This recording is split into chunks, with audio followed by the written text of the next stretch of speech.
Hey everybody, welcome to today's vlog post, and I want to talk about my EOS M3 vlogging camera, and I want to show you the rig that I've come to use. In a previous video I showed the rig that I set out to use, but when I went to Thailand, and that was the specific reason why I bought this, I wanted a light travel vlogging camera. I made up a rig with a Rode microphone and everything, and I've kind of tweaked that rig along the way. So what I'm going to show you in real time right now is how I put that rig together and the parts that I used.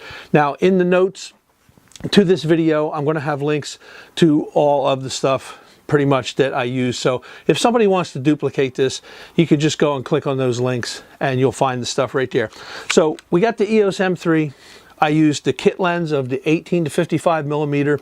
It worked great. Go and look at my Thailand series that's on this channel. All the stuff that says Thailand 2016 was all shot with this camera, and it was shot with this. I'm going to show you the box first. It was shot with this microphone. It's the Rode Video Micro, and it's an excellent microphone for this camera. But now here's the problem. There is one little problem, and that is that this would mount in the hot shoe. Okay, so if you put this, you know, and there's nothing wrong with that, you put that in the hot shoe, but now if you want to flip your screen up, well, you're not going to be able to do any selfie video. And for vlogging, I don't always do selfie video, but there's a lot of times that I do, you know, put the camera up and do selfie video. So I had to come up with something different, and actually I got to admit this whole setup was inspired by Ted Forbes, but I didn't go with exactly what Ted Forbes did. Now let me just see, I'm starting to drop some pieces here, so I got to make sure I have everything. So let me just start off with, first off, I picked up a flash bracket. And this has one sliding piece that it stays in there, you can't lose it. And it has another piece, and this piece also had a cold shoe. And I'm just going to temporarily stick the cold shoe on there. So I had a cold shoe on there like that. Okay, well I started off with the cold shoe. But what I found was, maybe I guess I should go ahead and put it on there.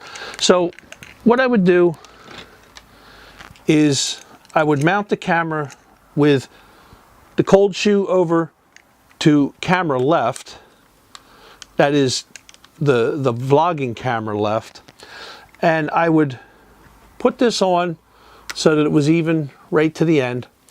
Now you got to know I have a neoprene cover on this camera, if you can see that. Okay, I got a neoprene cover on there. That's just to protect it from any bangs and bumps, and because I'm rough and tumble. Okay, so then I would take, and I'm just going to do this temporary because this was not what I eventually used. I would put this on, and you know, it just fixes on there like that, real easy and quick. And then of course this would plug into the external jack for the mic. So you flip your screen up and you got a handle and you can do selfie. But what I would find is I didn't always want to do selfie. Sometimes I wanted to point at something, but I wanted to talk into my mic. So I constantly had to do this. I constantly had to loosen this and flip this around.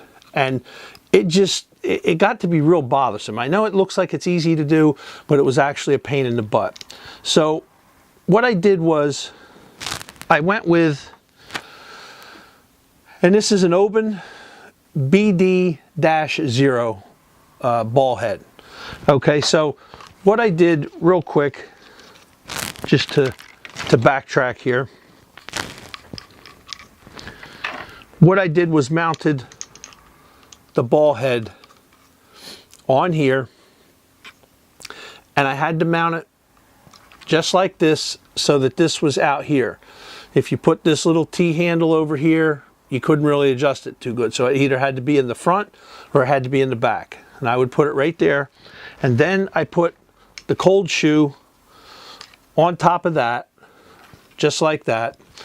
And then I went ahead and mounted the Rode into that. So now when it came time to, what I would do is I would set this so that it was just tight enough that I could move it around. And when I wanted to flip it around, I could just turn it like this and back and forth.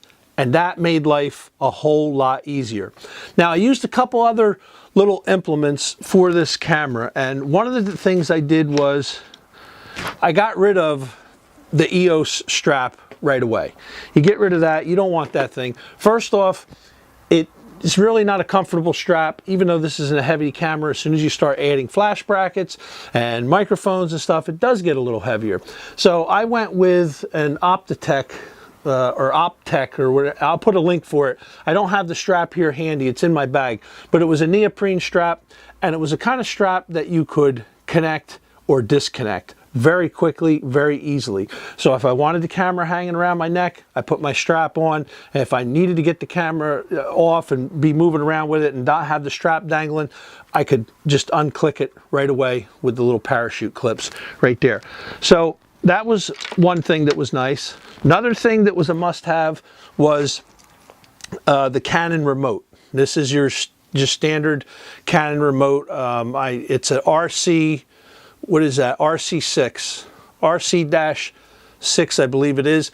Just a standard Canon remote. So if I wanted to mount this on a tripod or something, and I wanted to turn it on and off remotely for doing time lapses, the remote was great. I had the remote on, you know, a lanyard. I'd put it around my neck and just carry it like that.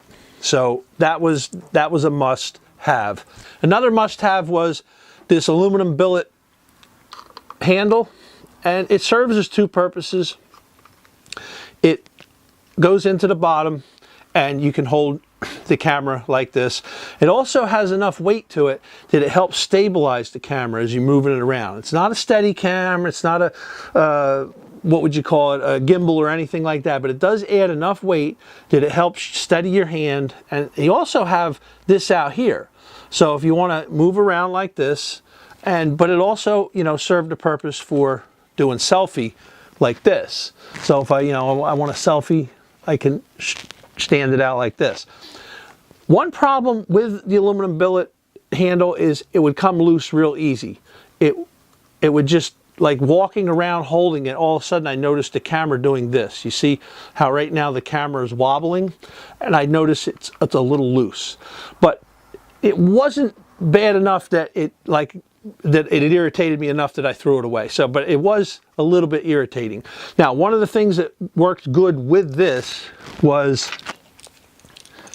and if I can hold all this stuff without dropping it, this is a Black Rapid wrist strap, and it comes with, you know, it comes with the carabiner. It even came with the little eyelet and everything.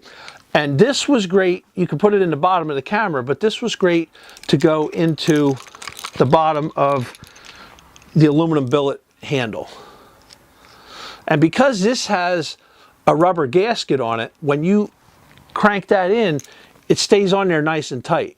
Really, this aluminum billet needs, it's got a little bit of rubber there, but it's not enough to grip to keep it from coming loose. But anyway, this setup was awesome.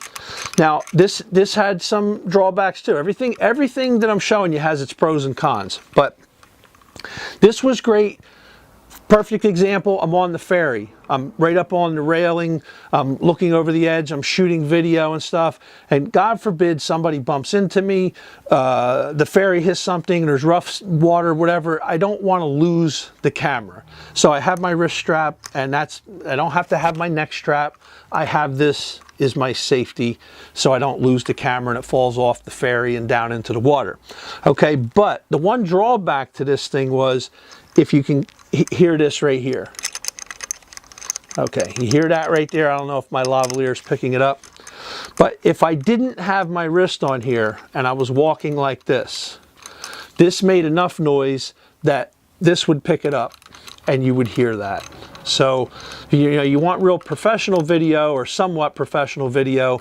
You don't want any extra noises. After all, that's why you're using the lavalier mic. Now, you must know that the Canon M3 does have a wind, I forget what they call it, but there's a thing for the microphone that you can turn on that, like if you're out in the wind or out in the noisy area, that will cut that background noise down a little more, but it still didn't take that noise out. But all in all, sometimes you need safety, you have to use it. So that was a good setup when I absolutely needed it. But quite honestly, what I walked around with most of the time, almost all the time, was, let's see, what is this? This is an Oben TT100 tabletop tripod. It's an Oben. It's got an Oben BD-1 ball head. So it's the next size up ball head from the BD0 that's on here. And actually, I got to tighten that just a little bit more. There we go. So a lot of times I would put my tabletop tripod in, okay, and you can use that as a handle. And actually, this worked as a really, really good handle. Walking around, you know, you can hold it here, you can hold it here, you can steady. It was great, you know, for doing some good shots that way. But it also, it is a tripod. It's a tabletop tripod, and it was great to sit on a table while we were having dinner and you wanted to do a vlog post about food or something like that. It was great for that. It was also great for setting in different places, either down low or up on a wall or something like that, to do time-lapse photography. I would let it run for 5 minutes and, you know, cut it off, move it to another area, run it for 5 minutes, and then that's the kind of video that I would speed up and do like a little time lapse, not, you know, a real long one, but it worked great for that. So this is the rig essentially that I came back with. Now, there was one thing that I wanted to show, and that is, I thought this thing was going to be great, and this thing was horrible. Now, this isn't the good brand. This is, and I'll put a link to this one. Actually, I'll put it on the screen here, what it is. But this thing, I went with the cheaper one, and I really shouldn't have done it, because it was just, as soon as I took it out of the box, there's one of these legs, I think it's this one right here. As soon as I took it out of the box or the package that it was in, this fell off. And it actually fell off in two pieces. It came apart down here. And as you can see, I'm not pulling that hard on it. I'm just turning it, and there's like, you can feel it tight, but if you turn it around, there's just a loose spot and it just falls apart. And there's other ones that are like that too. Someplace down here, I can't remember where it was. There's another one there. There's another one there. And this all happened like the moment I took the thing out of the package. $19. It was the biggest waste of money. I would never buy this again. I did manage to use it one time in Thailand, but I wouldn't use it in any type of a desperate situation or a safety situation, because it was junk. Oh, and one more note was batteries. On batteries, I bought an extra Canon battery, so I had 2 Canon batteries. Now, here's one thing to know about aftermarket batteries. I bought these cheap aftermarket batteries. They worked great. I had no problems with them. They seemed to last long. They were, you know, less than half the price of the Canon battery, but it won't show up your battery meter on your screen. You got your battery in there, you can have a full charge, whatever. There's no battery meter if you use an aftermarket battery.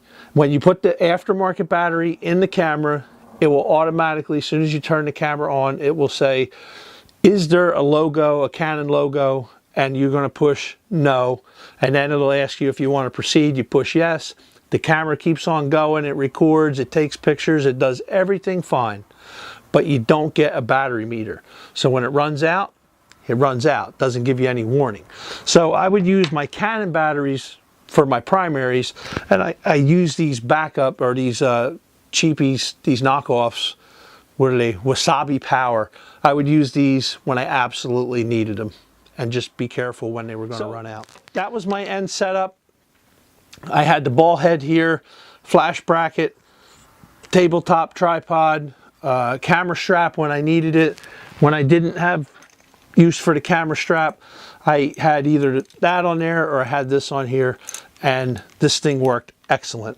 I know, you know, there's Sonys out there that are great for vlogging, but I'm telling you, for 550 bucks, just for the camera, that was for the base, 550 bucks with the kit lens was a good starting point for a vlogging camera. It shoots 1080, 60 frames, 24 frames, 30 frames, whatever you want. The face tracking is good. It takes a little bit to get used to if you're not used to touchscreen. I wasn't used to touchscreen. It didn't take me too long to figure that out. But check out my Thailand series, and you can also go back and check out the other video where I first set this rig up. Okay, everybody, have a great day.